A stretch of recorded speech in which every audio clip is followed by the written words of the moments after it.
जब भगवान के नाभि कमल से प्रकट हुए, चारों तरफ देखने की चेष्टा की तो चार मुख हो गए। फिर 100 दिव्य वर्ष तक कमल नाल पकड़कर नीचे उतरते हुए अपने आधार को खोजा, नहीं मिले। फिर ऊपर आकर अपनी इंद्रियों को एकाग्र करके समाधिस्थ होकर भगवान की 100 दिव्य वर्ष तक आराधना की तो हृदय में ही भगवान दिखाई देने लगे। देखा अद्भुत शेष शैया पर भगवान श्री हरि शयन किए हुए हैं। गौरवर्ण भगवान शेष जी का 10,000 फण दिव्य मणियां चमक रही हैं। उन्हीं की नाभि से कमल प्रकट हुआ, कमल में ब्रह्मा जी बैठे। ये अंतःकरण में ही ब्रह्मा जी ध्यान के द्वारा देख पा रहे हैं।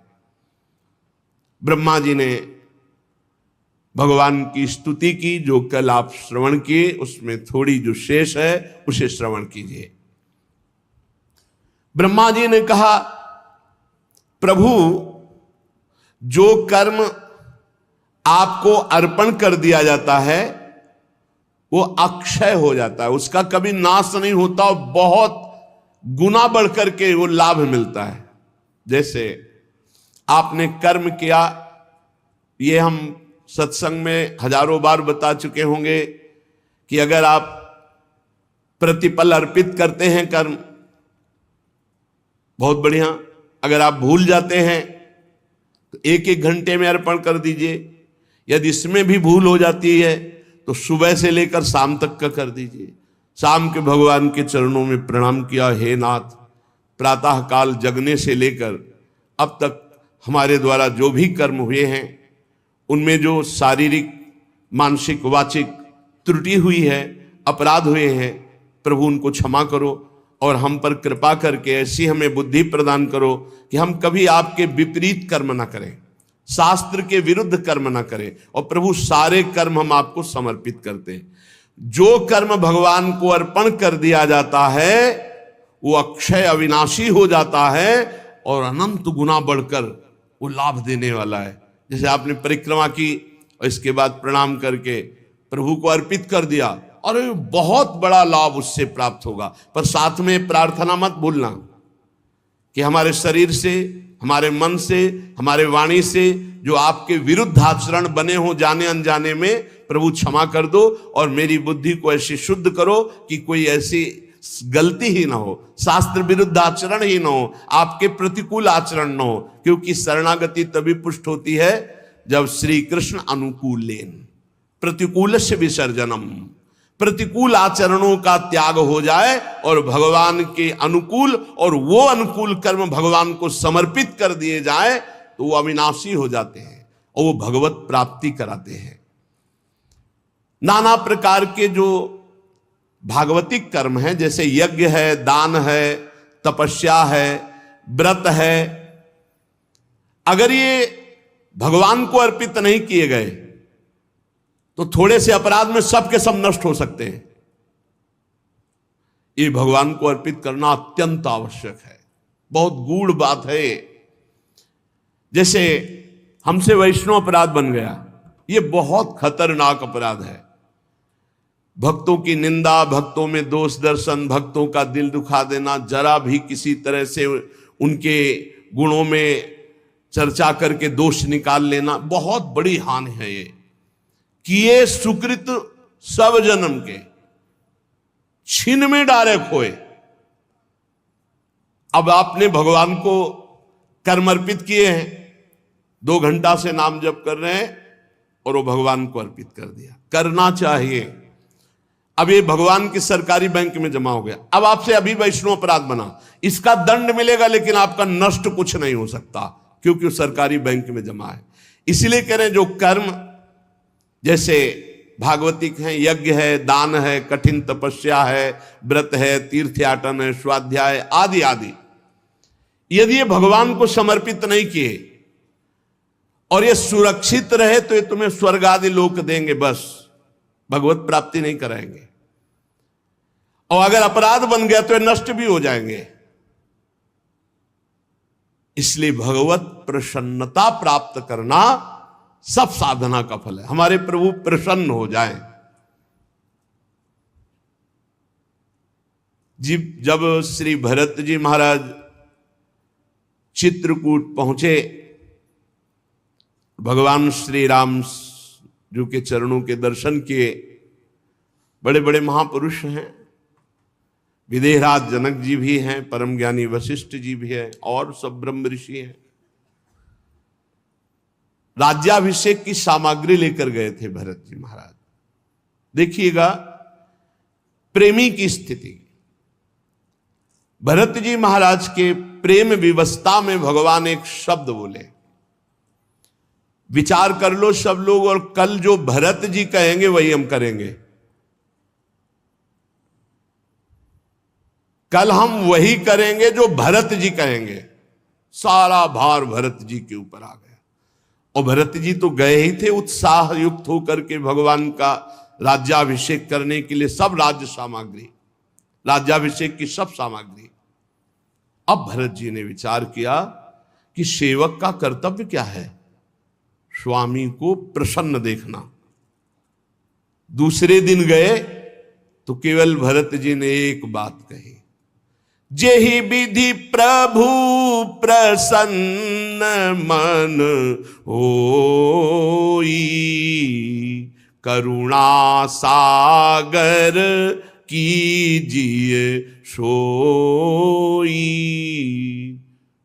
भरत जी ने ये नहीं कहा कि राज्याभिषेक करवा लीजिए प्रभु। आखिरी फाइनल भरत जी के ऊपर था, तो भरत जी ने कहा जिस विधान से हे प्रभु आपका मन प्रसन्न हो वही कीजिए।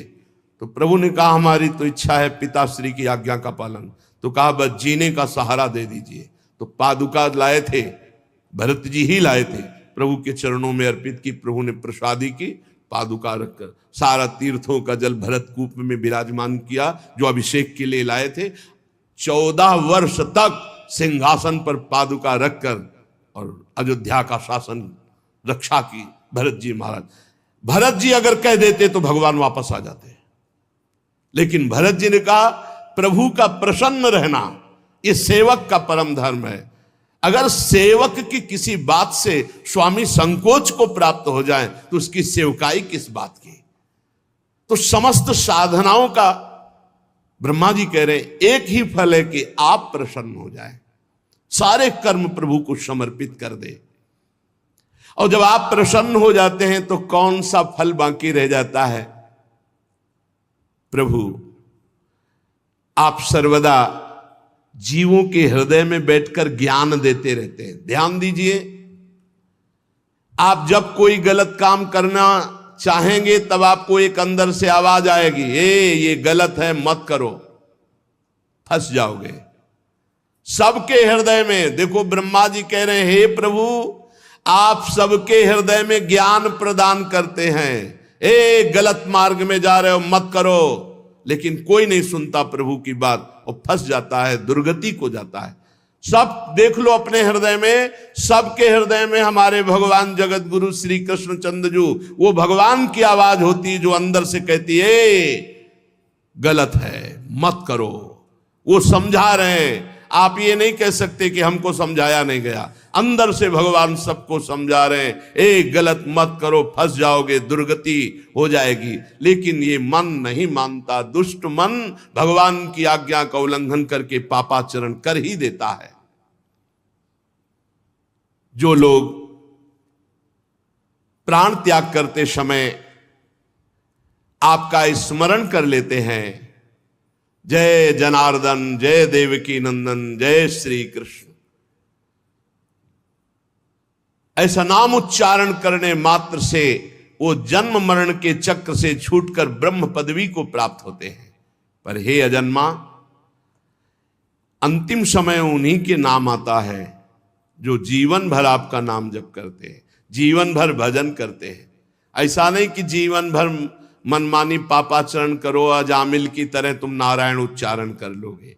वो तो महिमा संतों की थी जो अजामिल को ऐसा सौभाग्य मिला। संत मंडली उनके बगीचे में गई हुई थी, तो संतों का मिलना व्यर्थ नहीं जाता, जीवन सार्थक निश्चित होता। अमोघश्च देवर्षि नारद जी ने कहा। तो संतों ने जब अजामिल की दुर्दशा देखी तो कहा तुम्हारा जो पुत्र होगा उसका नाम नारायण रखना। संतों के संकल्प के कारण अंतिम समय वो नारायण पुकारा अपने पुत्र के बहाने से। जो जीवन भर भगवान का भजन करने की चेष्टा करते हैं जैसा बने, तो अंतिम में भगवान उसका स्मरण स्वयं बन जाते हैं। वो अंतिम में जहां भगवान का स्मरण हुआ तो भगवत पद को प्राप्त होता है। प्रभु आप इस विश्व वृक्ष के मूल हैं। गीता जी में भगवान ने कहा ऊर्ध्वमूल मधा शाखा मस्वत्थम प्राहुरव्यम। ये विश्व वृक्ष के मूल कौन है? भगवान श्री कृष्ण हैं। प्रभु ये काल सबकी आयु को काट रहा है, एक एक सेकंड आपका घटता चला जा रहा है, मृत्यु नजदीक आ रही है। यद्यपि मैं सत्य लोक का अधिष्ठाता हूं, हमारी आयु 2 परार्ध है, समस्त लोकों का बंधनी हूं, फिर भी मैं ऐसे ही डरता रहता हूं जैसे मनुष्य डरते हैं। किससे? काल चक्र से। उसी से बचने के लिए मैं हर समय आपकी आराधना करता रहता हूं। प्रभु आप पूर्ण काम हैं, आपको किसी से कुछ नहीं चाहिए, पर जो आपका स्मरण करते हैं आप बचा लेते हैं। इस संसार के काल चक्र से उसको बचा लेते हैं। आपके नाभि कमल से हे भगवान मेरा जन्म हुआ, मैं त्रिलोकी की रचना करना चाहता हूं, और आप भी जग चुके हैं, अभी तक आप शयन कर रहे थे। अतः प्रभु मेरी बुद्धि में ऐसी सामर्थ्य दीजिए, ब्रह्मा जी कह रहे कि जैसा मैंने पूर्व काल में रचा था जगत वैसा रच सकूं। प्रभु इस प्रलयकालीन जल में आपको शयन करते हुए काफी समय हो गया। आपकी ही अनंत शक्ति से नाभि कमल से मेरा प्रादुर्भाव हुआ है। मैं आपकी ही विज्ञान शक्ति हूं। करुणा में आप मुस्कुराइए और बोलिए, मेरा शोक दूर कीजिए। मैं असमर्थ हूं सृष्टि रचने में, आपसे ही सामर्थ्य प्राप्त कर पाऊंगा। जब मैत्रेय जी ने विदुर जी से कहा ऐसी प्रार्थना ब्रह्मा जी ने की, तो भगवान ने कहा हे वेद गर्भ,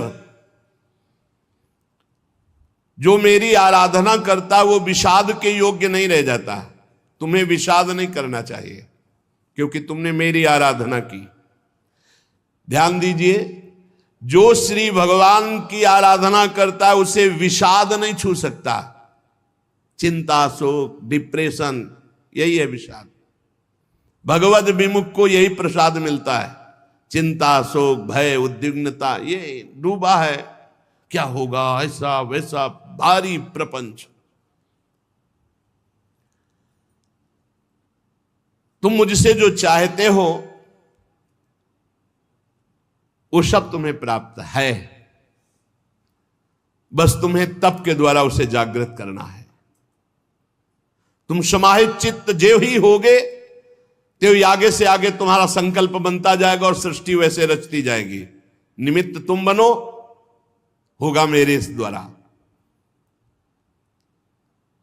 ब्रह्मा जी नाना प्रकार के कर्म संस्कारों के अनुसार अनेक प्रकार से जीव फंसा हुआ है कर्मों में। जब मेरी अतिशय कृपा होती है तब वो कर्म जाल से निकल पाता है। कर्म जाल से निकल पाना भरोसा प्रभु का, कर्मों का नहीं। तुम सबसे बड़े मंत्र दृष्टा हो।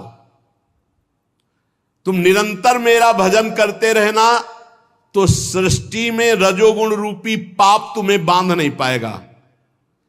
इस जगत में रहते हुए, जगत के कार्य करते हुए भी जगत तुम्हें फांस नहीं पाएगा यदि नाम जप करते रहे। और भजन छूटा तो कह हनुमंत विपत्ति प्रभु सोई, जब तो सुमिरन भजन न होई। बात पकड़ लो। यद्यपि देहधारी जीव को मेरा ज्ञान होना बड़ा कठिन है, पर जो मेरा भजन करते हो मुझे जान लेते हैं। मैं सबका आश्रय हूं, मेरा आश्रय कोई नहीं है। जो मेरी कथाओं को सुनते हैं, वैभवयुक्त कथाएं, महत्वशाली कथाएं, उनके हृदय में मेरा महत्तम जाग जाता है। फिर वो मेरी कृपा से मेरी निष्ठा को प्राप्त होते, भगवद निष्ठा को। तुम्हारा कल्याण हो, मैं तुमसे बहुत प्रसन्न हूं। ब्रह्मा जी त्रिलोकी को जो मेरे में लीन है, तुम रचना चाहते हो, रचो, मेरी सामर्थ्य तुम में है, वो जागृत हो जाएगी। इतना कहकर भगवान अदृश्य हो गए। देखो, अर्जुन जी से भी कहा था तुम निमित्त मात्र बनो, मारे तो मेरे द्वारा गए। ब्रह्मा जी से कहा तुम निमित्त मात्र बनो, कार्य तो सब मेरे बल से हो जाएगा। ऐसे ही भक्त देखता है कि वो निमित्त मात्र है, उत्तम साधना केवल भगवान के बल से हो रही, भगवान ही साधन है और भगवान ही साध्य है, तभी अहंकार छू नहीं जाता। विदुर जी ने कहा, मुनिवर मैत्रेय जी, भगवान श्री हरि के अंतर्ध्यान हो जाने पर संपूर्ण लोकों के पितामह ब्रह्मा जी ने अपने देह और मन से कितने प्रकार की सृष्टि उत्पन्न की। इनके सिवा मैंने आपसे और जो जो बातें पूछी उन सब का क्रमशः वर्णन कीजिए। बहुत आनंद आ रहा है आपके श्री मुख से भगवान की चर्चा सुनने में। श्री मैत्रेय जी ने कहा, अजन्मा भगवान श्री हरि ने जैसा कहा था, ब्रह्मा जी ने अपने चित्त को भगवान में जोड़कर फिर 100 दिव्य वर्षों तक तपस्या की। 100 दिव्य वर्ष तपस्या से उनका महान तपोबल और ज्ञान बल दोनों बढ़ गया और उन्होंने जल के साथ वायु को पी लिया। जो जल में कमल में ब्रह्मा जी तो तपोबल से बढ़े हुए ज्ञान विज्ञान बल से संपूर्ण जल और वायु को पी लिया और फिर संकल्प किया।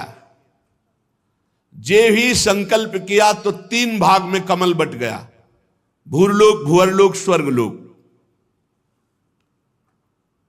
जीवों के भोग स्थान के रूप में इन्हीं तीनों लोकों का शास्त्र में वर्णन, यही त्रिलोकी। वो कमल त्रिलोकी के रूप में बट गया जब जल और वायु को पी लिया। फिर महान महरलोक, तपलोक, जनलोक, इन 3 लोकों की रचना हुई। उसके ऊपर ब्रह्मलोक, जहां ब्रह्मा जी विराजमान।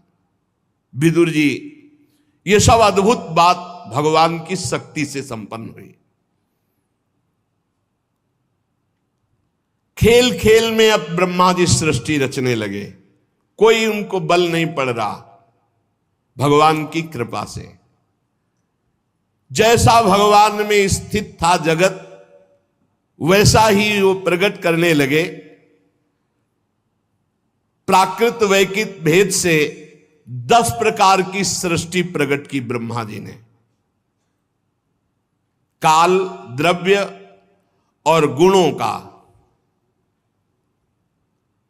ब्रह्मा जी के द्वारा जो संकल्प बना, तो काल, द्रव्य और गुणों का प्रभाव प्रकट हुआ, उससे महातत्व प्रकट हुआ। दूसरी सृष्टि अहंकार की, जिससे पंचभूत, ज्ञानेंद्रियां, कर्मेंद्रियां। तीसरी सृष्टि भूत सर्ग, पंचभूतों से बने हुए शब्द, स्पर्श, रूप, रस, गंध, तन्मात्रा, जितना शब्द है, स्पर्श है, रूप है, रस है, गंध है, ये तीसरी सृष्टि। इंद्रियां, ज्ञानेंद्रियां, कर्मेंद्रियां, क्रियाशक्ति प्रधान, चौथी सृष्टि प्रकट की। 5वीं सृष्टि सात्विक अहंकार से उत्पन्न हुए इंद्रियों के अधिष्ठात्र देवताओं की और इसी के साथ मन की भी सृष्टि की। 6वीं सृष्टि अविद्या की। यही बांधती संपूर्ण जीवों को। तामिस्त्र, अंध, तामिस्त्र, तम, मोह, महामोह, ये 5 गांठें अविद्या की हैं। ये जीवों की बुद्धि में बैठी रहती है अविद्या।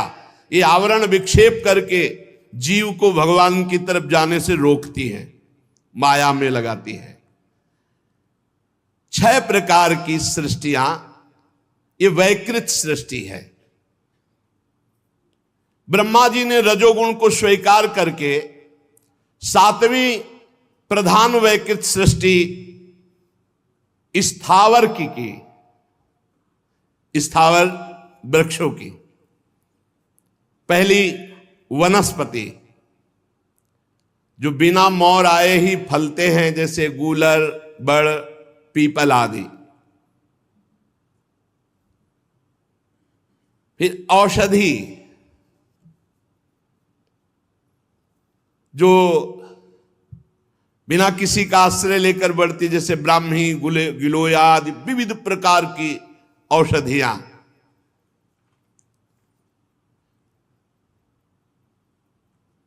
वनस्पति में धान, गेहूं, जौ, चना, विविध प्रकार के अन्न भी आते हैं। जिनकी छाल बहुत कठोर होती है, त्वक्सार, बीरुद जो लता भूमि में फैलती, खरबूजा, तरबूजा आदि, ये ऊपर नहीं चढ़ सकती। द्रुम जैसे आम, जामुन, पीपल आदि, ये बड़े बड़े वृक्ष, इन्हें द्रुम कहा गया है। तो वनस्पति, औषधि, लता, त्वक्सार, विरुद्ध, द्रुम, ये छठवीं स्थावर वृक्षों की रचना ब्रह्मा जी ने की। इसमें असंख्यों प्रकार के, जैसे पेड़ तो बहुत प्रकार के पेड़, वनस्पति तो बहुत प्रकार के, औषधि बहुत प्रकार की, अन्न बहुत प्रकार का, लता बहुत प्रकार, ऐसे ये तो उदाहरण में एक दो बताए गए। इन वृक्षों में ज्ञान शक्ति नहीं होती, पर स्पर्श शक्ति होती है। जैसे आप कुल्हाड़ मारोगे तो जैसे हमें कुल्हाड़ में लगेगा, ऐसे वृक्षों को लगेगा। कहीं भी किसी भी वृक्ष को काटने का अधिकार ऐसे नहीं है। जब किसी भागवतिक कार्य के लिए प्रयोग में आना होता है तो जो डाल सूख रही है उसका, या फिर जैसे हमने गुरुजनों को देखा है कि श्री जी के लिए, झूला के लिए कुछ हमें पत्र पुष्प आपसे चाहिए, हे लता जी आप प्रदान करो, फिर टहनियां लेकर झूले के श्रृंगार में। जो जितने वृक्ष हैं इनमें ज्ञान शक्ति नहीं होती, पर स्पर्श शक्ति होती। जैसे आप इनको काटोगे तो वैसे ही पीड़ा होगी जैसे मनुष्य को होती है। ये भीतर ही भीतर केवल स्पर्श का अनुभव करते हैं। आठवीं सृष्टि पशु पक्षियों की त्रियग योनियों की। ये 28 प्रकार के, एक एक प्रकार में लाखों लाखों प्रकार के हैं। पशु पक्षियों की 28 मूल हैं और एक एक प्रकार में लाखों, मतलब पक्षी तो लाखों प्रकार के पक्षी हैं। अरे पूरी सृष्टि में कौन जाने।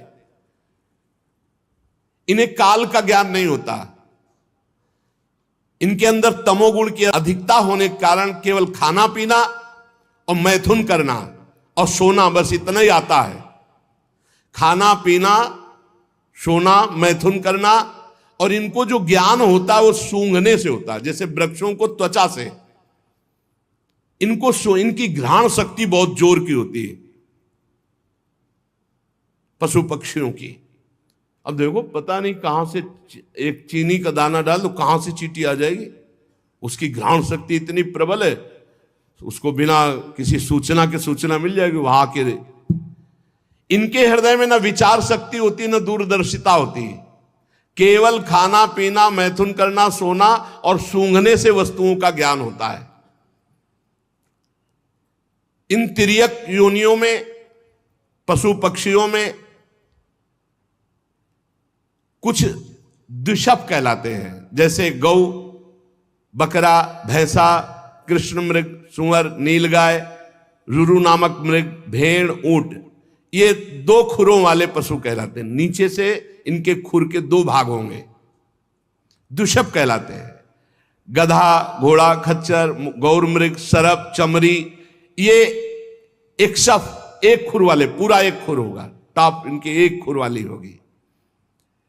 और कुछ 5 नखों वाले, कुत्ता, गीदड़, भेड़िया, बाघ, बिलाव, खरगोश, शाही, सिंह, बंदर, हाथी, कछुआ, गो, मगर, ये 5। कुछ 2, कुछ 1, कुछ 5। कंक, बगुला, गिद्ध, बटेर, बाज, भास, भल्लूक, मोर, हंस, सारस, चकवा, कौवा, उल्लू आदि उड़ने वाले ये जीव पक्षी कहलाते हैं। ये सब संकल्प से हो गए किसी कारीगर की जरूरत नहीं, पर 84 लाख योनियों में 83,99,999 योनियां ये दशई के अंतर्गत आती। ब्रह्मा जी ने संकल्प किया, सृष्टि हो गई, नवी सृष्टि हुई ये मनुष्यों की। ये एक प्रकार की होती है, इसमें नहीं होते कि एक शब्द द्विशब्द या 5 पंजा वाले, ये एक प्रकार, इनका आहार ऊपर से जाता है।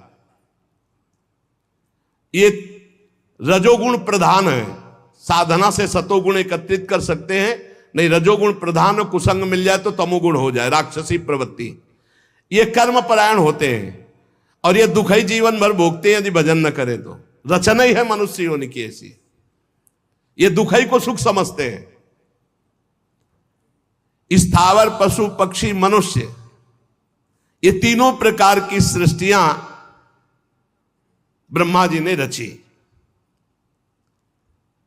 जो सनक सनंदन सनातन सनत कुमार ऋषियों का है वो कौमार सर्ग है, वो सबसे प्रथम रची गई। मनुष्यों में जब रचना हुई तो सबसे पहली रचना सनक सनंदन सनातन सनत कुमार जी की हुई। फिर देवता पितर असुर गंधर्व राक्षस अप्सरा यक्ष सिद्ध चारण विद्याधर भूत प्रेत पिशाच किन्नर किमपुरुष अश्वमुख, ये देव सृष्टि ब्रह्मा जी ने प्रकट की। ब्रह्मा जी अम्मा है, ब्रह्मा जी पिता है, संकल्प करते जा रहे, सब सृष्टि पैदा होती चली जा रही। 10 प्रकार की ऐसी ब्रह्मा जी ने सृष्टि की। भगवान सत्य संकल्प हरि ही ब्रह्मा जी हैं। जैसा जैसा संकल्प करते जाते हैं वैसी वैसी सृष्टि रचना होती जा रही है। इसके सुनने मात्र से पाप नष्ट होते हैं। श्री मैत्रेय जी कहते हैं, विदुर जी,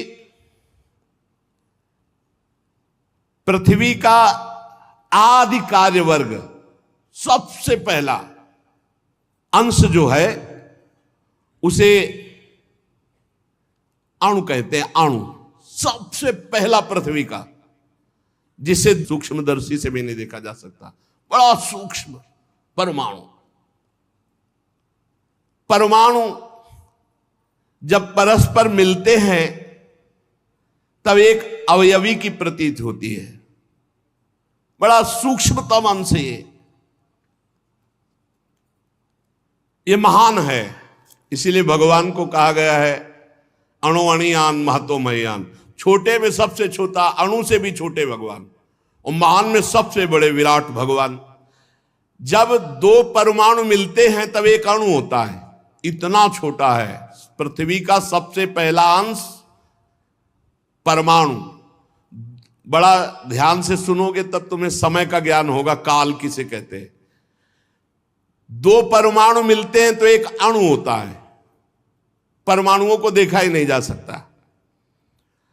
और जब 3 अणु मिलते हैं तो उसे त्रिश्रेणु कहते हैं। त्रिश्रेणु देखा जाता है, जैसे खिड़की से सूर्य की किरणें आ रही हो तो उसमें जो छोटे छोटे कण उड़ते दिखाई देते हैं उन्हें त्रिश्रेणु कहते हैं। झरोखे में से होकर आई हुई सूर्य की किरणों के प्रकाश में आकाश की तरफ जो उड़ते हुए रेणु दिखाई देते हैं, वो 3 अणु मिलकर के तब वो त्रिश्रेणु हुए, तब वो देखने में आते हैं। परमाणु को तो देखा ही नहीं जा सकता। ऐसे 3 त्रिश्रेणुओं को पार करने में जो सूर्य को समय लगता है उसे त्रुटि कहते हैं। और 100 गुना त्रुटि का वेद होने पर फिर उसे वेद कहा जाता है। और 3 वेद का जब तो एक लव होता है, और एक लव का पलक झपकने में निमेष इतना, इसे निमेष समय कहते हैं। और 3 निमेष का एक क्षण होता है, और 5 क्षण की एक काष्ठा होती है, और 15 काष्ठा की एक लघु होती है, और 15 लघु की एक नाड़िका दंड कही जाती है, और 2 नाड़िकाओं का एक मुहूर्त होता है। और दिन के घटने बढ़ने के अनुसार दिन एवं रात्रि की दोनों संधियों के 2 मुहूर्तों को छोड़कर 6 या 7 नाड़िका का एक प्रहर होता है, उसे याम कहलाया जाता है, जो मनुष्य का दिन या रात का चौथा भाग कहा जाता है। 6 पल तांबे का एक ऐसा बर्तन बनाया जाए जिसमें 1 प्रस्थ जल आ सके, और 4 मासे सोने की 4 अंगुल लंबी सलाई बनवाकर उसके बर्तन में छेद करके छोड़ दिया जाए, और जितने में 1 अंजुल जल गिरेगा जितने समय में, उसे नाड़िका कहते हैं। 4-4 पहर के मनुष्य के दिन और रात होते, इसलिए 8 पहर कहते हैं। और 15 दिन रात का एक पक्ष होता है जिसे शुक्ल पक्ष और कृष्ण पक्ष कहते हैं, और 2 पक्षों को मिलाकर एक महीना कहते हैं, जो पितरों का एक दिन रात है। अपना 15 दिन कृष्ण पक्ष और 15 दिन शुक्ल पक्ष, पितरों का एक रात और एक दिन हो गया। 2 मास का एक ऋतु होता है, 6 मास का एक अयन होता है, उत्तरायण दक्षिणायन। ये दोनों अयन मिलकर देवताओं के एक दिन रात होते हैं। शुक्ल पक्ष और कृष्ण पक्ष, पितरों का कृष्ण पक्ष 15 दिन रात और शुक्ल पक्ष 15 दिन एक दिन। हमारे 15 दिन, उनके एक दिन रात। कृष्ण पक्ष शुक्ल पक्ष जो 1 महीना हुआ दिन रात हो गया, और हमारे 6 महीना और देवताओं के एक दिन रात। दक्षिणायन रात्रि और उत्तरायण दिन, ये दोनों अयन मिलकर देवताओं के एक दिन रात होते हैं। मनुष्य लोक में 1 वर्ष व्यतीत हो जाता है, 12 महीना व्यतीत हो जाते हैं, तो उनका एक दिन रात। ऐसे 100 वर्ष की मनुष्य की आयु बताई गई है, पूरी आयु 100 वर्ष।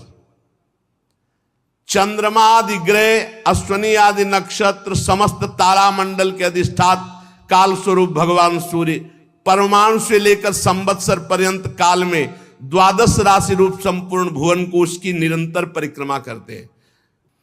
सूर्य, बृहस्पति, सवन, चंद्रमा और नक्षत्र संबंधी महीनों के भेद से वर्ष ही संवत्सर, परिवत्सर, इडावत्सर, अनुवत्सर और वत्सर कहा जाता है।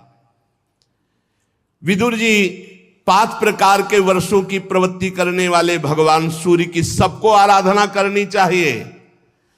जो सूर्य भगवान की आराधना नहीं करते, उनका तेज, आयु, श्री कांति सब नष्ट हो जाता है। ये जो सुबह सोते रहते हैं ना 9 बजे तक, कैसा जीवन।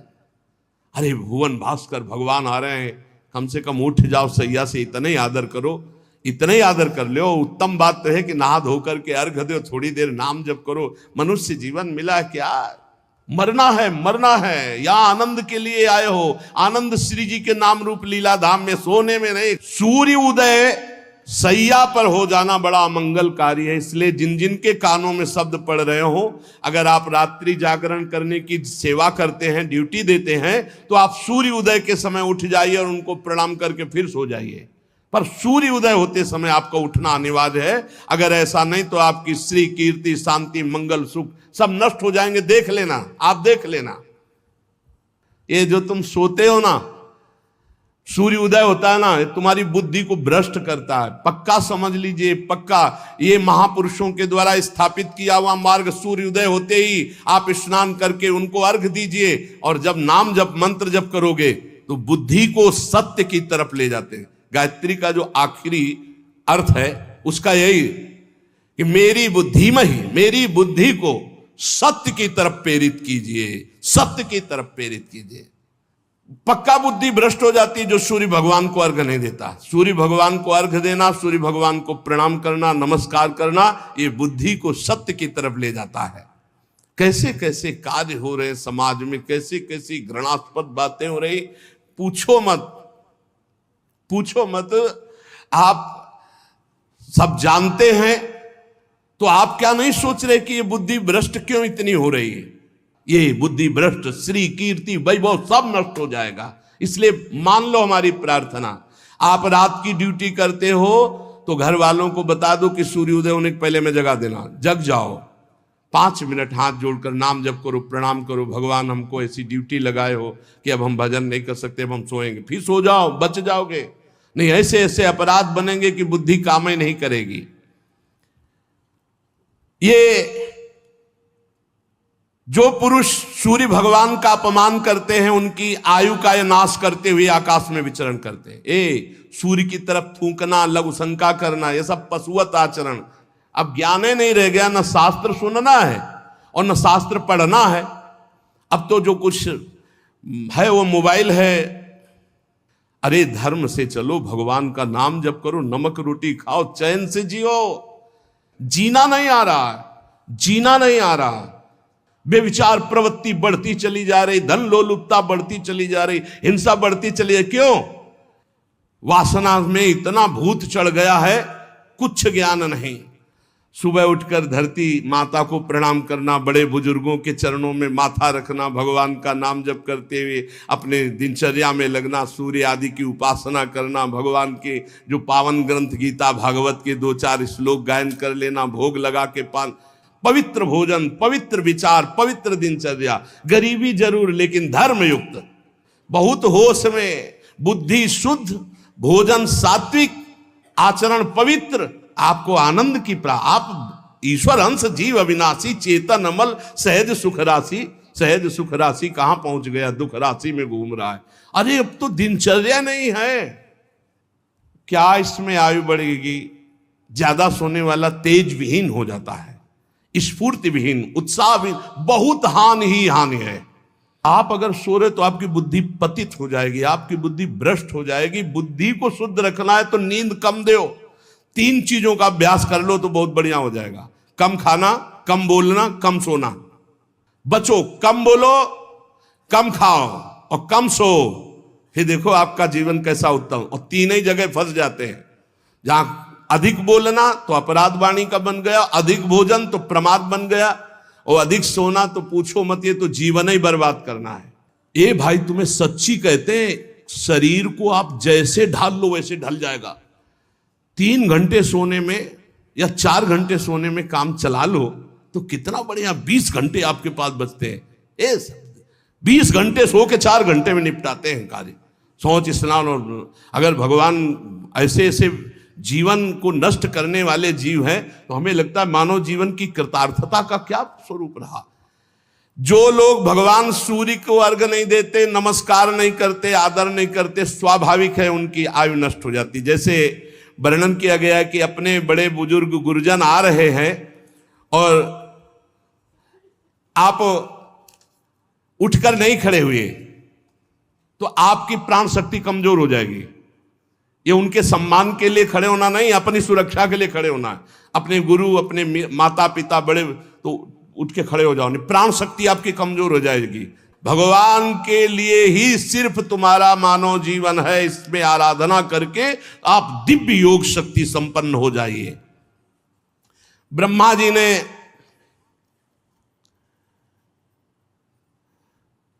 ये समय का रचना किया। विदुर जी कहते सतयुग, त्रेता, द्वापर और कलयुग। ये सुना है तो प्रभु इनका समय क्या है, इनका संध्यांश क्या है?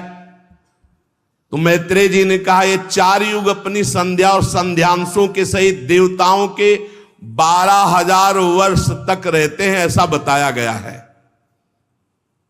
सतयुग में दिव्य वर्ष की बात है, 4000 दिव्य वर्ष और 800 संध्यांश दिव्य, तो 4800 वर्ष दिव्य। मानवीय गणना में अलग होता है और ये दैवी गणना में अलग होता है। जैसे दैवी गणना में कलयुग है 1200 दिव्य वर्ष, तो मानवीय गणना में 4,32,000 वर्ष, 4,32,000 वर्ष। तो द्वापर कितना हुआ? 8,64,000 32 दूनी, तो 8,64,000 वर्ष द्वापर। इसका तिगुना त्रेता और इसका चौगुना सतयुग, ऐसा वर्णन है। ये 4 युग है। सतयुग के मनुष्यों में धर्म 4 चरण से रहता है, और फिर त्रेता युग में 1 चरण क्षीण होता है, फिर द्वापर में 2 चरण क्षीण होते हैं, कलयुग में 3 चरण क्षीण हो जाते, 1 चरण से चलता है धीरे धीरे। और जब ये चतुर्युगी 1000 बार चतुर्युगी बीत तो ब्रह्मा जी की रात्रि आ जाती है। सबको समेट करके नाश करके ब्रह्मा जी अपने दुकान समेट करके भगवान नारायण में लीन और शयन करते हैं। फिर 1000 चतुर्युगी के बाद फिर रचते हैं। ऐसे चलता है दिन रात, रात में सो गए, दिन में रच दिया। फिर जो पूरी ब्रह्मा जी की आयु होगी उसे महाप्रलय कहते हैं। कुछ नहीं, सब समाप्त। ब्रह्मा जी का जब तक दिन चलता है तब तक सृष्टि चलती है, और जहां रात आती है तो सब समेट लेते हैं। ब्रह्मा जी के एक दिन में 14 मनु बदलते हैं, एक दिन में 14 मनु। अरे बड़ा विचित्र खेल है। एक मनु का राज्यकाल जानते हो कितना होता है? 71 चतुर्युगी, 71 बार चतुर्युग, चारों युग व्यतीत हो जाएंगे तब एक मनु, और 14 मनु ब्रह्मा जी के एक दिन में बदलते हैं। प्रत्येक मनवंतर में सप्तऋषि, देवता और इंद्र और गंधर्वराज ये सब बदल जाते हैं। ब्रह्मा जी के एक दिन में 14 मनु, 14 इंद्र, ये सब बदल जाते। 14 इंद्र बनते हैं एक दिन में ब्रह्मा जी के। ये इसीलिए कि हमारा जीवन कितना है, एक मनवंतर में मनुवंशी राजा लोग, सप्तऋषि, देवगण और देवराज इंद्र और गंधर्व ये सब बदलते हैं।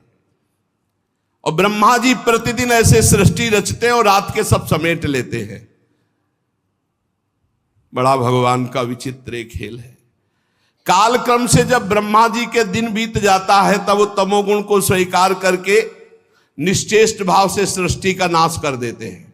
नाश करने के लिए भगवान रुद्र रूप, तीसरा नेत्र खुला, संकर्षण जी से अग्नि और 12 सूर्य एक साथ उदय होकर आग बरसा, सब भस्म हो गए। भजन कर लो, बोले यही सब भोग ले, सब भोगना है। अरे बोले कहाँ? तो देख लो यहाँ संसार में देख लो, आग नहीं लगती, भूंज नहीं जाते। फैक्ट्री में आग लग गई, गाड़ी में आग लग गई, सब जल रहे हैं।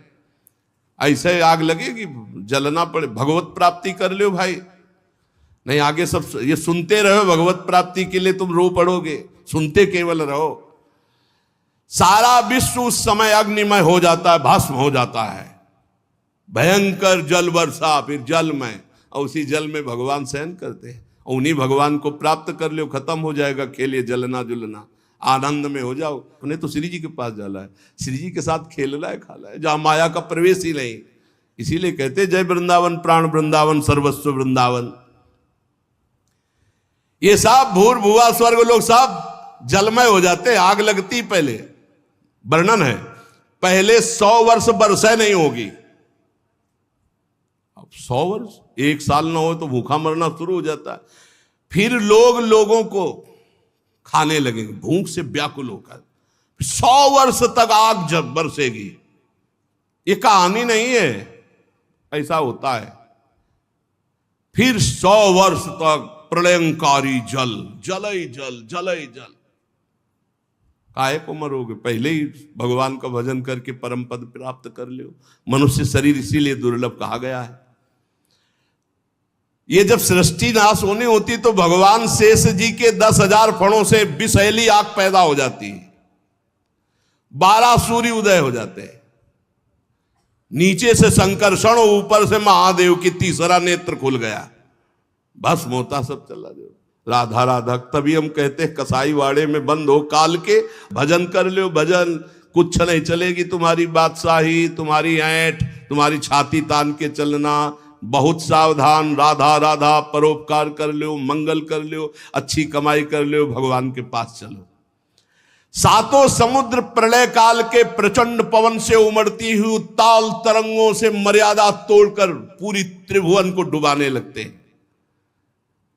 उसी जल में भगवान आराम से नेत्र मूंद करके शेष सैया पर शयन करते हैं। 1,000 चतुर्युगी रूप प्रतीत होने वाले दिन रात के फेर से ब्रह्मा जी की 100 वर्ष की परम आयु, ब्रह्मा जी भी भयभीत होते रहते हैं। 2 परार्ध कही गई है ब्रह्मा जी की आयु। पहला परार्ध व्यतीत हो गया है, दूसरा चल रहा है परार्ध, महाप्रलय कह लिए। ब्रह्मा जी की उत्पत्ति ब्राह्म नामक महाकल्प में हुई थी। एक परार्ध व्यतीत हो गया, दूसरा चल रहा है पाद्मकल्प पहला। विदुर जी इस समय जो कल्प चल रहा है उसे दूसरा परार्ध कहते हैं। ये वाराह कल्प है। पाद्मकल्प पहला परार्ध और दूसरा है वाराह कल्प। इसमें भगवान ने वाराह रूप धारण किया था।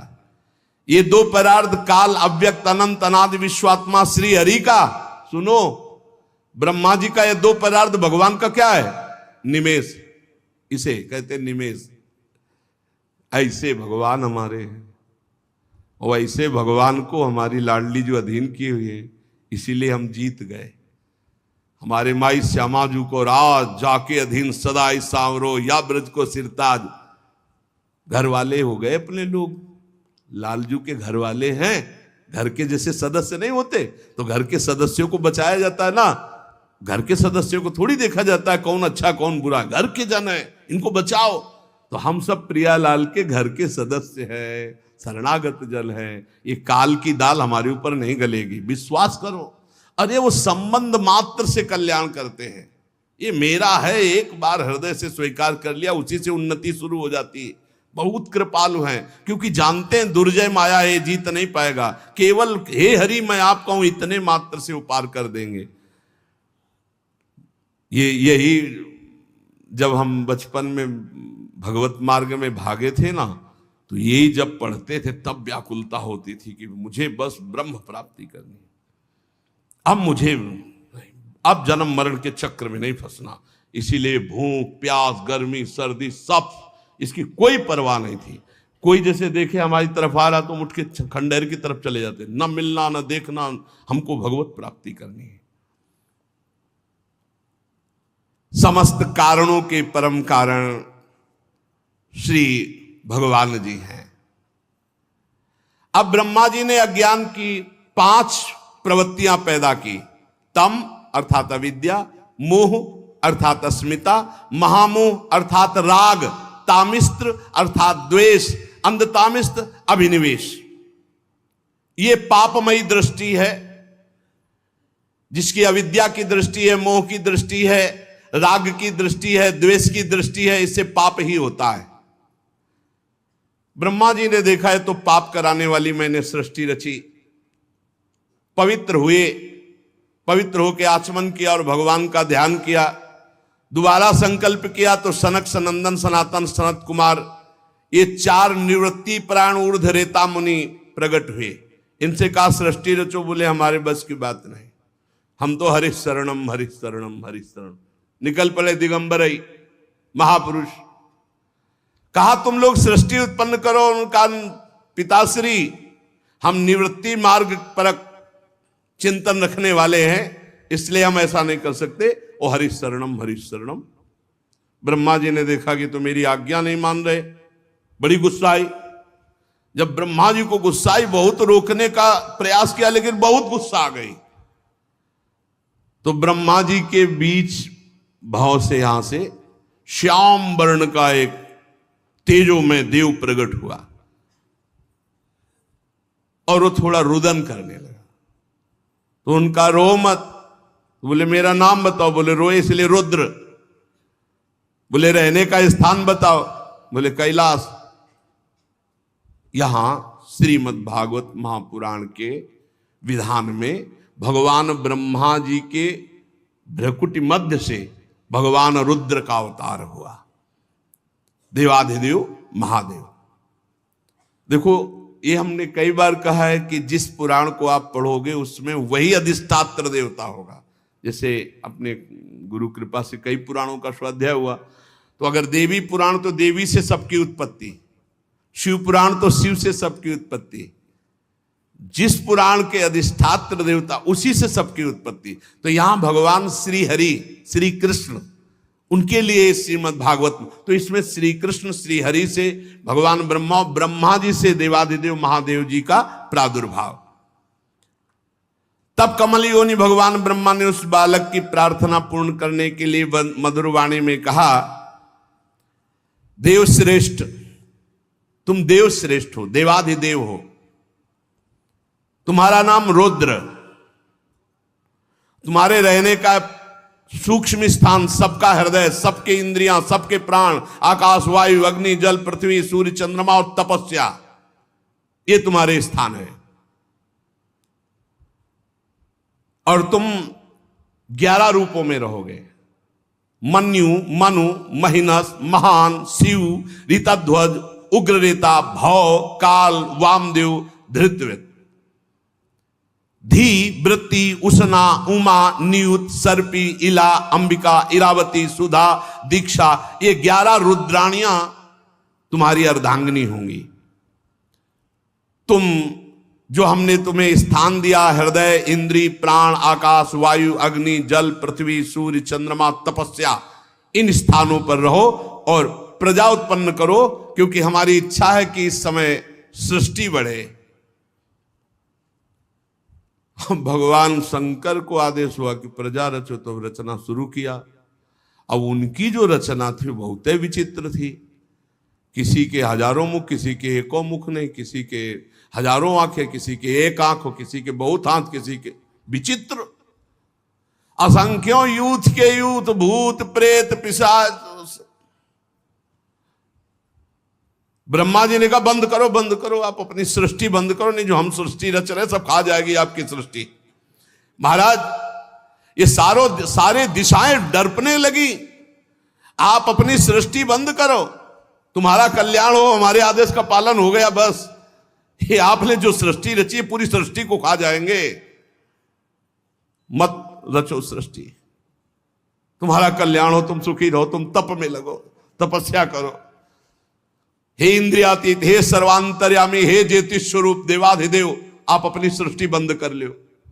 भगवान शंकर ने कहा, आप पहले कहा था रचो, तो फिर आपकी आज्ञा पालन करके रच रहे थे। तब भगवान रुद्र ने कहा ठीक है, और वो समाधि में शंकर सहज स्वरूप सम्हारा, लाग समाधि अखंड 88 हजार वर्ष तक की समाधि देवाधिदेव की।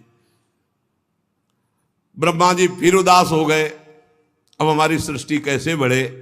तो अगला संकल्प करते हैं, फिर क्या प्रकट होता है आगे चर्चा करते हैं। श्री राधा वल्लभ लाल की जय।